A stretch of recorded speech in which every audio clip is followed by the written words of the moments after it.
Hello and welcome to today's webinar on building a foundation for analytics success through data governance. I'm Megan Winnery, Senior Demand Gen Manager at Telium, and I'll be your host and moderator. Before we get started, I'd like to go over a few housekeeping items. This webinar will last approximately 30 minutes and will be recorded, and the slides in the recording will be made available at the end of the session. And you'll find some related resources in the attachment section that you can view during or after the webinar, including Joe's Industry Expert Series report. And we want to hear your questions, so please use the Ask a Question feature to submit them. And for any that we aren't able to answer live, we'll follow up with you after. And lastly, we'll be live tweeting with the social hashtag Telium Industry Expert Series webinar. We encourage you to retweet, like, and share as we live tweet throughout the webinar. Once again, I'm Megan Winnery, and I'll be the host of today's webinar. We're excited to have Joe Christopher kick off the first webinar in Telium's Industry Expert Series. In this series, we interviewed data and analytics experts in order to unearth the biggest challenges and root causes facing data-centric organizations today. You can look forward to receiving more content in the series in our follow-up communications after the webinar. Our expert feature today is Joe Christopher. Joe is the VP Analytics at Blast Analytics and Marketing, leading a team of strategists, technologists, and analysts. Joe is a DAA certified web analyst and a certified expert in Google Analytics and Adobe Analytics. He consults with clients to integrate analytics into their business and drive actionable insights. And he regularly shares his passion and knowledge of analytics through corporate trainings, blogging, and speaking engagements. All right, on for today's webinar. We'll be discussing how to create a high-performing analytics program, why data quality matters, why it's important for your organization to know your level of data maturity, why data governance is so important for today's businesses, and a common misconception about data quality. All right, let's get started with the first question. Joe, what are 3 things brands should focus on in order to create a high-performing analytics program? Thanks, Megan. So a high-performing analytics program is going to enable your brand to activate the data. And by activate, I mean not just report on KPIs, but instead use that data to take action. So there are 3 things that brands should focus on to get here. First, you have people and resources. And this is really the most important component because you can't drive any of this without people. This is the foundation. Developing the right team is the turning point to a high-performing analytics program. Internal alignment is critical when you are building your foundation. And a great way to ensure this internal alignment and progression is by establishing an analytics steering committee. So this team is going to help create processes and enforce them and establish the roadmap to improve data collection, management, automation, and communication out to the rest of the organization. Another tip is that this team should focus on building a center of data and analytics excellence. This might just be a wiki or another way to continuously document and communicate within the organization. It needs to be a living document, a living resource that's continually updated. And you should ask yourself this one question. If your most important analytics team member left today, do the established processes just die with them, or can others jump in and understand what has been happening? And as your analytics program has success, it will ultimately grow in, your team will ultimately grow in size. Next, you have tools and technology. So once you have the right people in place, or at least the foundation, then you need to provide them with the best available technology. And I should qualify the word best here because I'm definitely not saying to buy a technology that you are not ready for. Don't waste money on something you can't start using today, but do make sure that your technology stack stays up to date and that it can scale with your maturity. When you are just starting off, this is really a crawl, walk, run concept. And then finally, you must focus on data governance. Once you have the right resources and tools in place, it's now time that you can trust your data so that you can take action on it. There needs to be controls, processes, and accountable people in place so that you can avoid data quality issues and security issues. An example of that might be PII, personally identifiable information data collection. Data governance can feel like an overwhelming topic. I hear that a lot, but you just have to start small when you're first getting started and then continuously iterate. As you mature your analytics program, your data governance needs to follow suit as well. And ultimately, once you have the right people to leverage quality data in the right tools to positively impact your KPIs by taking action on that data, then you are well on your pathway to having a high-performing analytics program. Okay, so you talked about how to enable your brand to activate the data. Let's take a step back and talk about the importance of data quality. Sure. So I think we can all agree about the frustrations of bad or completely missing data. And we're plagued by rushed deadlines, poor QA processes to the point where we start to lose confidence in our data. And then we end up spending more time constantly correcting that data instead of actually analyzing it and taking action on it. If you want powerful insights and learnings from your data, you must first have a handle on your data quality. I can tell you that your competitor likely does not have high data quality, so just the fact that you will have it is a competitive advantage to your organization. Quality data is not just about avoiding missing or bad data, but it's also about collecting the right data. You need data that can create impactful change and power better decisions that positively impact the bottom line.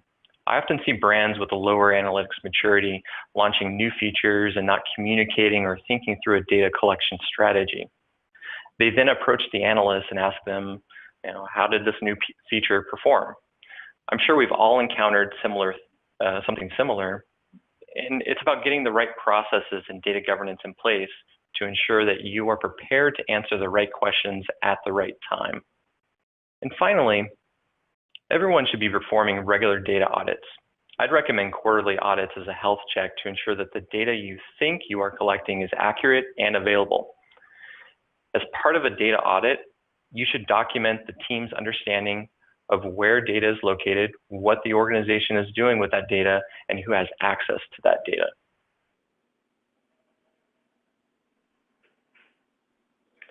Let's talk a little bit more about analytics maturity.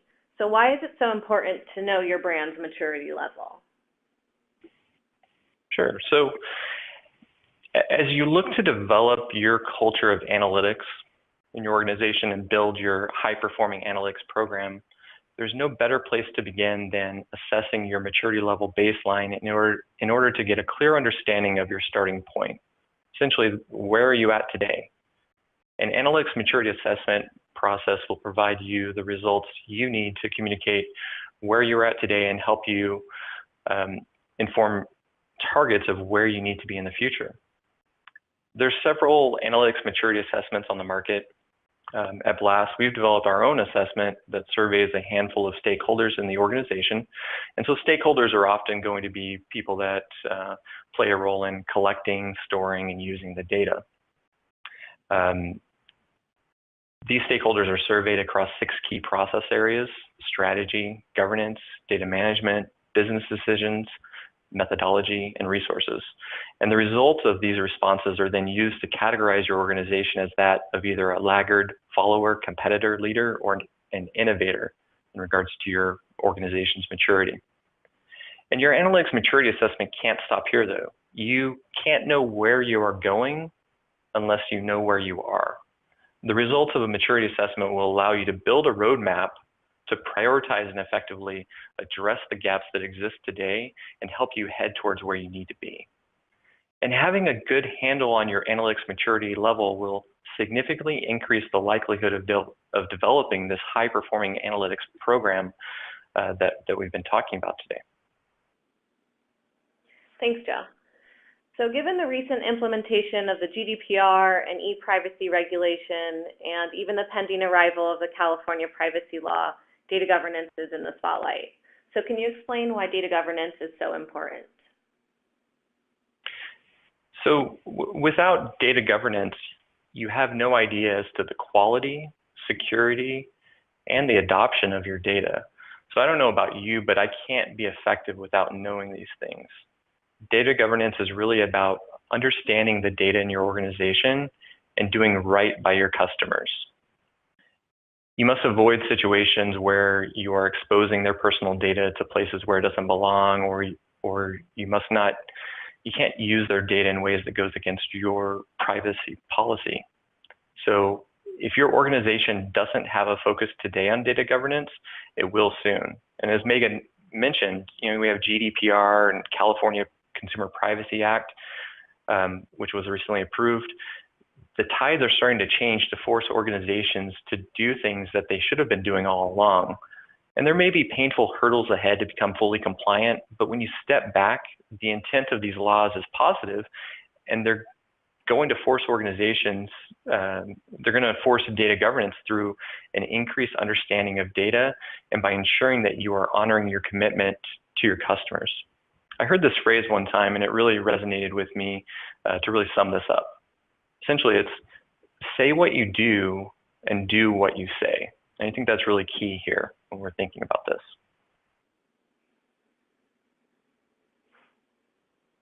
All right. And what do you think is a common misunderstanding about data quality?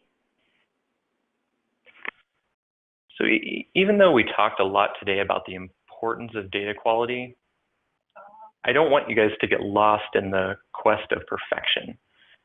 Your digital analytics data will never be 100% accurate. And I think a lot of us know this, but the thing is that it doesn't need to be.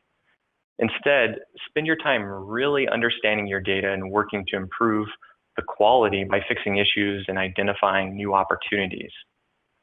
Basically focus, and also you should be focusing on the trends of the data over time. Just because there might be a 5% gap in your transactions in Google Analytics versus your transactional database, that's not really that alarming. Now, if it was 15%, that's very concerning. So we need to address large data quality issues, but we can't hold ourselves up by this quest of perfection. Also, it's so important that you avoid the set it and forget it mentality. You need to audit your data collection and usage often.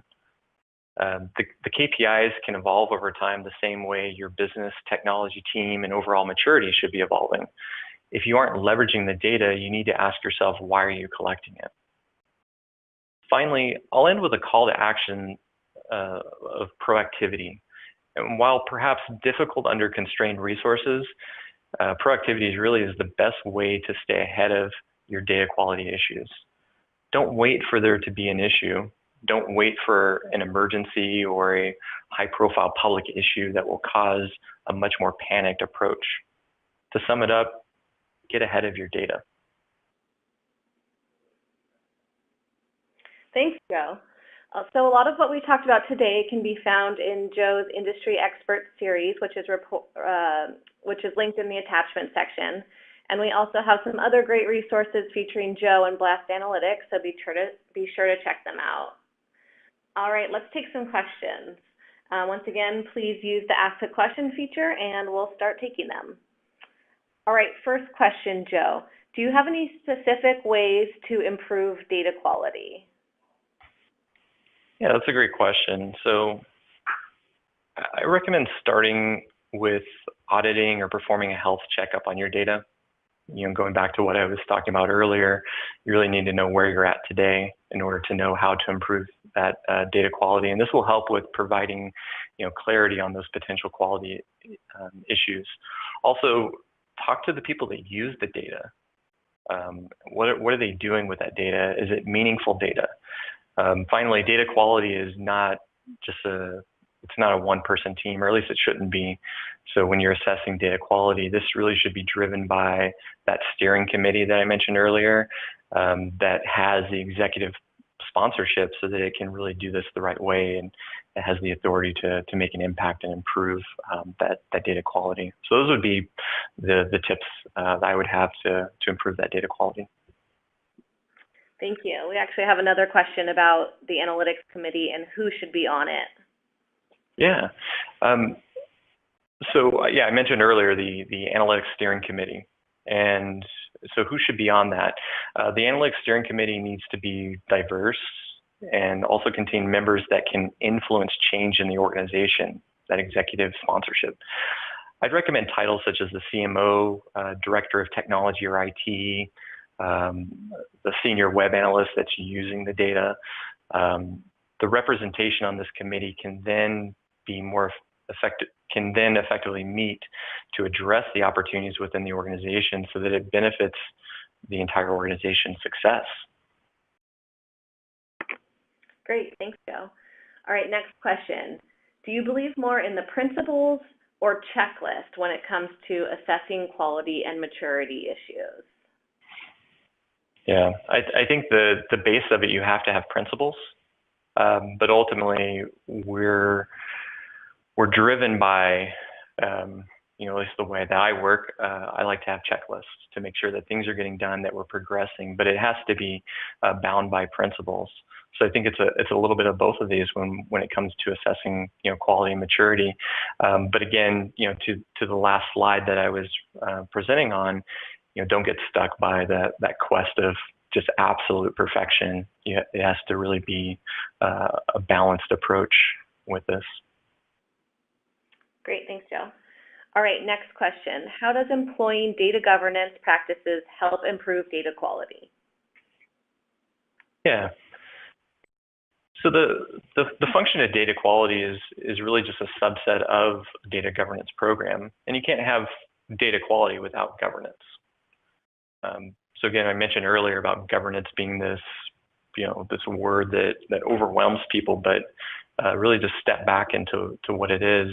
And governance is really about understanding how data is being used, how it's collected, where it's stored, how it's deployed, and also important, who has access to that data. And so when you understand how data is being used and how it's collected, you can take steps to improve that data quality. So for example, can anyone just go in and publish changes in your tag management tool? Or do you have processes around QA and publishing changes that are going to prevent data quality issues that might occur at that point? So by having these controls in place as part of that data governance program, you're going to improve your data quality. And the other thing I'll mention about this is that this is where having that center of excellence, where it's a living resource that's continuously updated to document what are your processes, where is data stored, who has access to it, and so forth. It's so critical for the success of a high-performing analytics program. Great, thanks so much, Joe. Well, that's all the questions that we have for today. So thank you everyone for joining, and thank you, Joe, for sharing your expertise. Have a great day, everyone. Thanks, everyone.